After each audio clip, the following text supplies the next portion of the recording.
আজকে আমি আবার একটি রেসিপি নিয়ে চলে এলাম। আজকে আমি নিয়ে এলাম দেখুন রাতের ভাত দিয়ে। তো আজকে আমি বানাবো রাতের ভাত দিয়ে একদম পাতলা নরম রুটি তুলতুলে। দেখুন আমি এখানে এক বাটি ভাত নিয়েছি। তো এবার আমি ভাতটাকে মিক্সির জারে ঢেলে দিলাম। আর এখানে আমি চাল ভিজিয়ে রেখেছিলাম এক বাটি। দেখুন চালটাকে আমি কয়েক ঘন্টা আগে ভিজিয়ে রেখেছিলাম। তো এবার আমি চালটাকেও ছেঁকে নিচ্ছি। দেখুন তো এখানে আমি এক বাটি দিয়ে দিলাম চাল। তো এখানে আমি এক বাটি ভাত নিয়েছি আর এক বাটি চালও দিয়ে দিলাম। তো এবার আমি এটাকে জল দিয়ে দেবো এক বাটির মতো। জল দিয়ে আমি ভালো করে এটাকে একদম করে গুঁড়া করে নেব। তো দেখুন আমি এবার এটাকে গুঁড়া করে নিয়েছি। তো আমি একসাথে হয়নি, তাই আমি একটু একটু করে দুবার করে নিয়েছি গুঁড়া। তো এবার আমি একটা বাটির মধ্যে এটাকে ঢেলে নিচ্ছি। দেখুন কত সুন্দর গুঁড়া হয়েছে। তখন আমি চুলার মধ্যে কড়াই বসিয়ে দিলাম আর আমার কড়াইটা গরম হয়ে গেছে।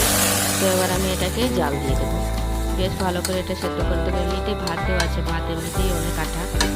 তো এখানে আমি আরও সামান্য জল দিয়ে দিলাম। তো জল দিয়ে এটাকে আমি ভালো করে সিদ্ধ করে নেবো। দেখুন যাতে একদম ভালো করে সিদ্ধ হয়ে যায়। তো এখন আমি এখানে দিয়ে দিব স্বাদ মতো লবণ।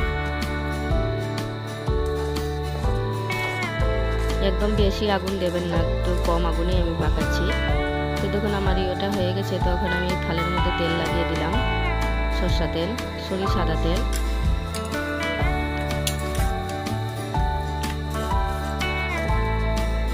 তো আমার এদিকে দেখুন আমার ডোটা হয়ে গেছে। তো এবার এটাকে আমি নামিয়ে নেব। কত সুন্দর হয়েছে দেখুন।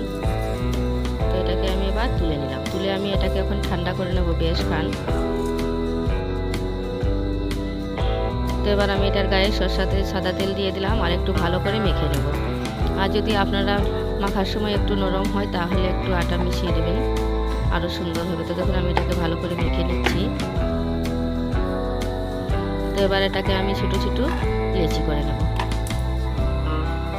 আর আমার রেসিপি যদি ভালো লাগে, আরও নতুন রেসিপি পাওয়ার জন্য আমার চ্যানেল সাবস্ক্রাইব করে দিয়ে না, যদি ভালো লাগে তাহলে একটি লাইক দিয়ে দেবেন আর কমেন্ট করে জানাবেন আমার রেসিপি কেমন হয়েছে। তো দেখুন এটাকে আমি ছোটো ছোটো বল করে নিলাম এবার।